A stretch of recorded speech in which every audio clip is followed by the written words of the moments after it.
Hello students, you are welcome in Navange classes. Dear students, today we are studying lesson number 3rd arithmetic progression practice set 3.3 and example number 7. तो student आज का question बहुत ही important question है. इन an AP sum of 3 consecutive terms is 27 and their product is 504. Find the terms. तो student आज की class में हमें 3 कॉन्जिक्यूटिव टर्म्स की सम दी हुई है और उनका प्रोडक्ट्स दिया हुआ है. तो सबसे पहले तो हमें ये पता होना चाहिए कि हम जो 3 कॉन्जिक्यूटिव टर्म्स लेंगे वो कौन सी है. तो हमें दिया हुआ है assume that the 3 consecutive terms in an AP are a minus d, a and last a plus d. तो स्टूडेंट 3 कॉन्जिक्यूटिव टर्म्स, सबसे पहले कॉन्जिक्यूटिव टर्म्स यानी क्या होता है, जो कंटिन्यूस आते हैं उसे हम कॉन्जिक्यूटिव टर्म्स कहते हैं. जैसे 5 अगर नंबर आपको बताया तो 5 के बाद में 6 आएगा, 7 आएगा, 8 आएगा, that is the consecutive terms. तो उसी तरह से अभी एरिथमेटिक प्रोग्रेशन में जो कॉन्जिक्यूटिव टर्म्स होती है तो उसको हम फर्स्ट टर्म को a माइनस डी ऐसा कंसिडर करते हैं. यानी a माइनस डी हमारी फर्स्ट टर्म हो जाएंगी, a को हम सेकेंड टर्म मान लेते हैं और a प्लस डी को हम थर्ड टर्म मान लेते हैं. वैसे देखा जाए तो a is the first term, ये हमने पढ़ा हुआ है, लेकिन अभी कॉन्जिक्यूटिव 3 टर्म्स बोला है ना, इसीलिए हम अभी a माइनस डी को फर्स्ट टर्म ले रहे हैं, a को सेकेंड टर्म और a प्लस डी को थर्ड टर्म. ओके स्टूडेंट, ये ध्यान में रखिएगा. जब भी इस टाइप का क्वेश्चन आता है तो आपको इन तीनों टर्म्स को लेना है. ये हो गई आपकी 3 consecutive terms. Now according to the first condition, हमारी फर्स्ट कंडीशन में बोला था sum of 3 consecutive terms is 27, यानी तीनों कॉन्जिक्यूटिव टर्म्स की सम कितनी है, 27. चलिए तो अभी हम फर्स्ट कंडीशन के मुताबिक इक्वेशन तैयार करते हैं. Let the 3 consecutive terms be a minus d first term हो गई, a second term and a plus d third term according to the first condition. So a minus d first term plus a second term plus a plus d ये third term is equal 27, क्योंकि तीनों की सम कितनी है, 27. अभी हम next step में bracket को ओपन कर देते हैं. ब्रैकेट को ओपन करने से हमें इस तरह से सेकेंड स्टेप मिल जाएगी. अभी स्टूडेंट आप देखिए यहाँ पर d नेगेटिव में है और यहाँ का d पॉजिटिव में है, तो ये d हो जाएगा कैंसल.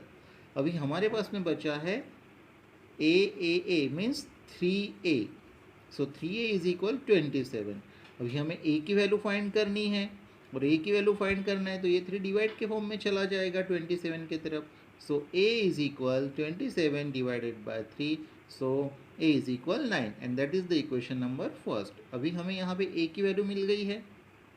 चलिए अभी हम सेकेंड इक्वेशन को देखते हैं. हमारे सेकेंड इक्वेशन में बोला था देयर प्रोडक्ट इज 504, यानी तीनों कॉन्जिक्यूटिव टर्म्स का जो प्रोडक्ट है वो 504 है. तो ये सेकेंड कंडीशन से भी हम इक्वेशन बना लेते हैं. According to the second condition a minus d first term, a second term and a plus d third term, अभी तीनों का हम प्रोडक्ट कर रहे हैं, मीन्स मल्टीप्लाई. कितना आ रहा है वो 504. अभी स्टूडेंट a को हम साइड में ले रहे हैं और दोनों ब्रैकेट को हम पास पास ले लेते हैं, a प्लस डी और a माइनस डी. अभी स्टूडेंट आपको पता ही होगा एक ब्रैकेट पॉजिटिव है, दूसरा ब्रैकेट नेगेटिव है, नंबर्स वही है लेकिन एक ब्रैकेट में पॉजिटिव और दूसरे ब्रैकेट में क्या है, नेगेटिव. तो इससे हम a square minus D square ऐसा बना सकते हैं. आपको पता ही है एक फार्मूला भी है स्टूडेंट्स, मैं यहाँ पे साइड में आपको बता रहा हूँ. फार्मूला ऐसा है x प्लस वाई और यहाँ पर x माइनस वाई, अगर ऐसा कुछ है तो हम उसे x square minus y square इस तरह से लिख सकते हैं. ओके, तो यही फार्मूला अभी हमने यहाँ पे अप्लाई किया।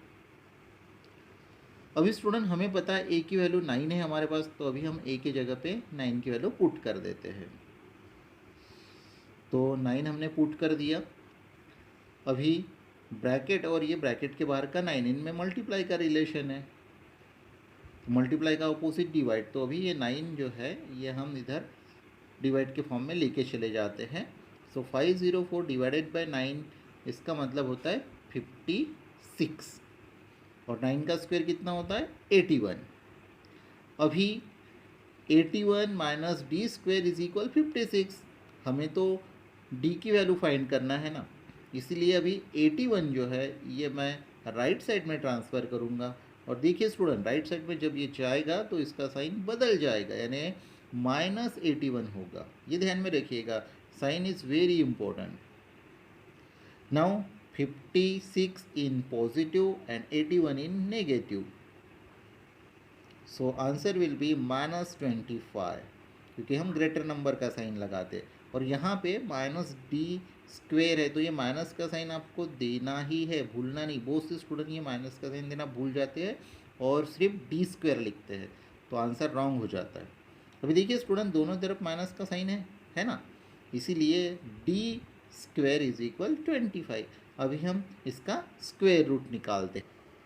सो by taking square root D is equal +-5, क्योंकि स्क्वायर रूट ये पॉजिटिव नेगेटिव में आता है। तो अभी हम डी की वैल्यू एक बार पॉजिटिव लेंगे यानी कि 5, और बाद में डी की वैल्यू हम -5 लेंगे।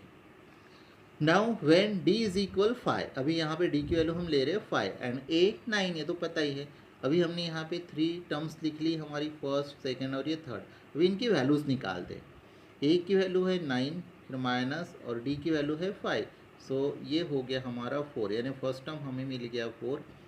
ए कितना था 9, इसलिए सेकेंड टर्म में अभी हमें मिला 9, और थर्ड टर्म क्या था हमारा ए प्लस डी, यानी कि 9 + 5।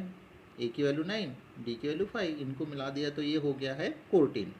तो स्टूडेंट, अगर हम डी को 5 ले रहे हैं, पॉजिटिव 5 ले रहे हैं, तो हमारी जो वैल्यूज़ है ये बन रही है 4, 9 और 14। और स्टूडेंट अभी हम डी की वैल्यू को -5 लेते हैं, तो डी की वैल्यू अगर हम -5 ले रहे हैं तो a माइनस डी, ए और a प्लस डी, ये तीनों टर्म्स देखो कैसे मिलेंगे। a मीन्स 9 माइनस, और ये d कितना था -5, इसलिए ब्रैकेट में लिखा -5, तो माइनस इंटू माइनस हो गया प्लस, इसलिए 9 + 5 यानी कि 14। अभी हमारी फर्स्ट टर्म हो गई है 14, a यानी कि 9, और a plus D, a plus और d कितना था -5। अभी इनका अगर हम मल्टीप्लाई करें तो ये -5 आ रहा है, प्लस इंटू माइनस, ये होता है minus. So 9 - 5 that is the 4। तो इस तरह से अभी हमें फर्स्ट वैल्यू 14 मिली, सेकेंड वैल्यू है 9 और थर्ड वैल्यू है 4। तो student, the 3 consecutive terms are 4, 9 and 14, और 14, 9 and 4। तो स्टूडेंट, इस तरह से हमने इस प्रॉब्लम को सॉल्व कर दिया है। आई होप स्टूडेंट आपको ये क्वेश्चन बहुत ही अच्छे से समझ में आ गया होगा। तो मिलते हैं स्टूडेंट्स हम नए वीडियो में नए प्रॉब्लम के साथ। Till then, thank you.